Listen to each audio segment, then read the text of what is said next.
going to do today is very easy.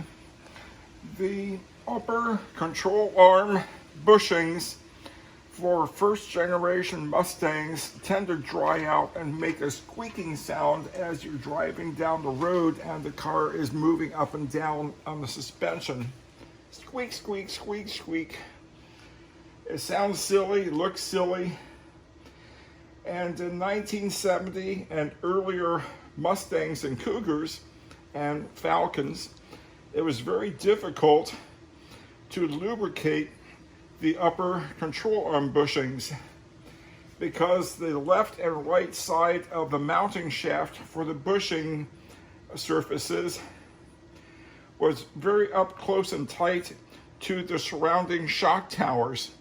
So you couldn't really get in there to install what's called a Zerk fitting. Zerk, Z-E-R-K, also known as a grease fitting.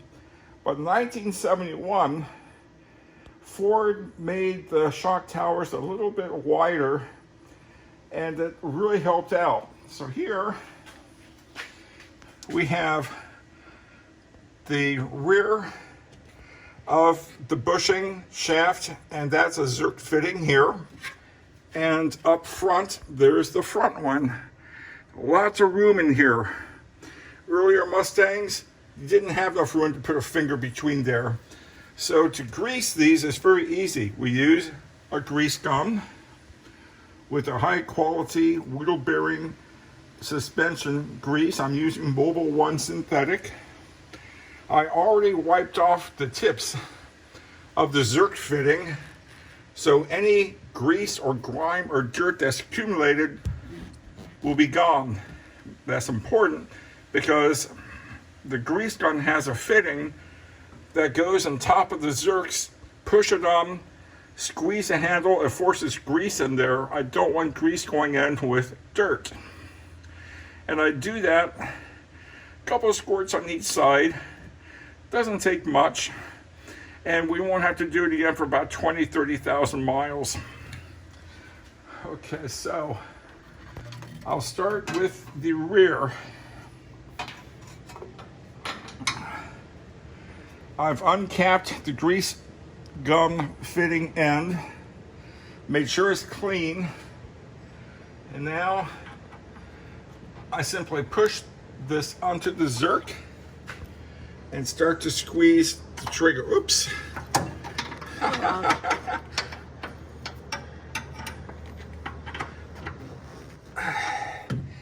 Okay, I use one hand to hold it in place, and then I just squeeze this trigger, and I give it 4 squirts. Now hopefully I get the Zerk off. Okay. Now I'll do the other one. I don't know how well the camera is picking all this up. Doing the best I can. It's difficult in tight fittings. This isn't as tight as I've seen, but it's tight enough.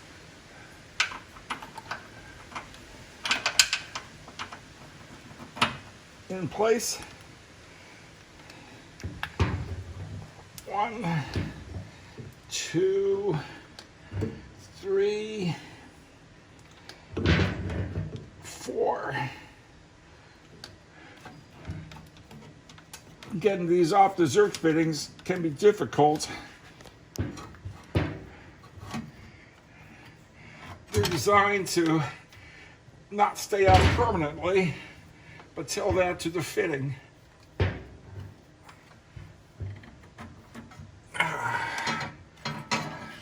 Of course, the light is shining in my eyes.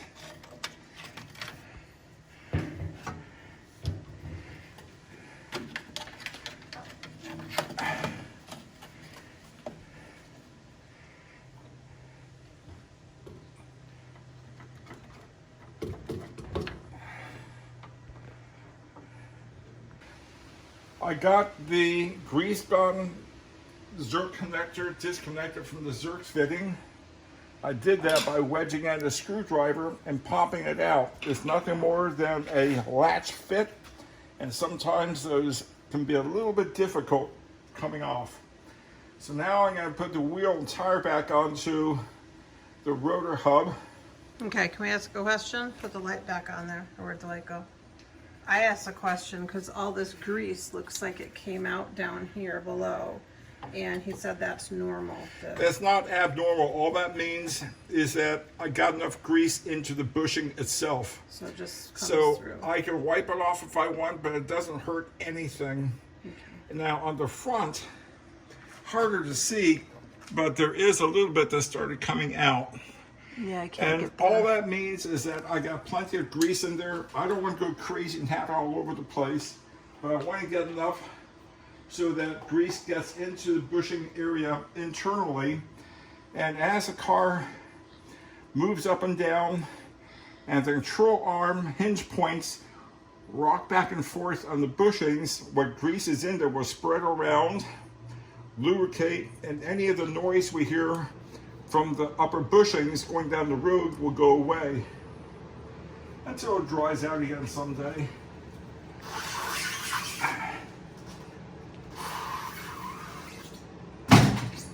Whoa.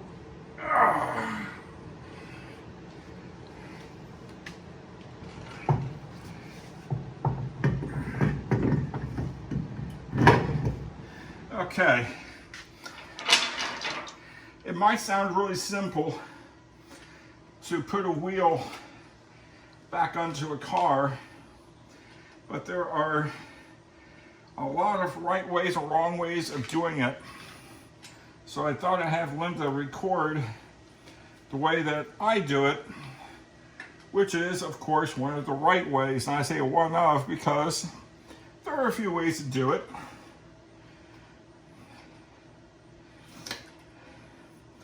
What I do is I start to thread on the lug nuts.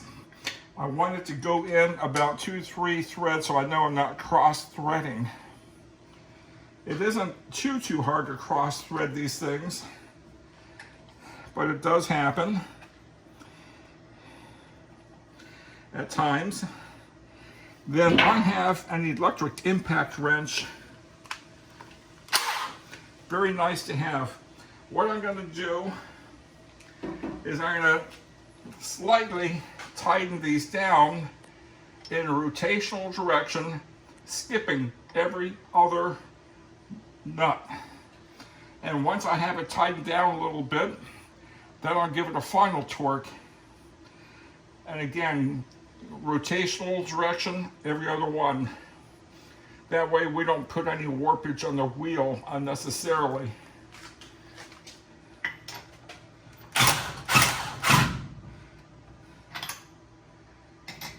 Skip one. Skip one. Skip one. Skip one. Now I'm going to go ahead and tighten it down.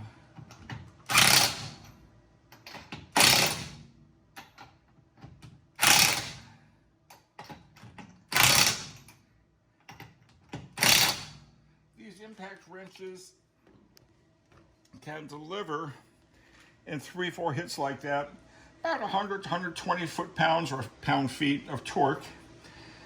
I believe that these are rated between 100 and 150 pounds of torque tightened down.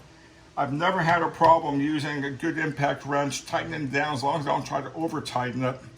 If I kept hammering at it, I could over-torque those things, maybe even snap a stud. Very hard to do. I have seen it happen. I never did it, so I got lucky. Okay, this side is done. I'm going to do the other side, and then we'll go ahead and bring the car back down from the jack underneath, tires and wheels, bring the whole lift up, and then I have some lubrication points underneath I want to go ahead and grease also. See you back in a few. Now that we've done the upper control arm bushings, greasing them, I want to do the lower ball joint. Here's a Zerk fitting on the left or driver's side lower ball joint. And then on the passenger side, we have the same thing. So I'm going to go ahead and hit those I'm just looking at some other stuff real quick. I have Linda turn off the camera. I'll lube those things after I clear off the end of the Zerk and get the grime off of it. It's no big deal. I just want to show you where those were. Some cars will have Zerk fittings along the drag link and the tie rod ends, but this does not.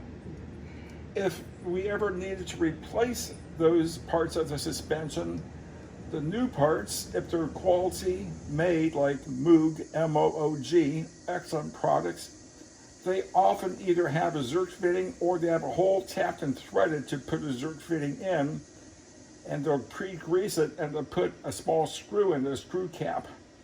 So if someone wants to put in a Zerk fitting later, they take out the screw cap, put in the Zerk, and go to town. Some of these devices, when they're made, parts, they're supposedly lubed for a lifetime lubrication. Well, define lifetime.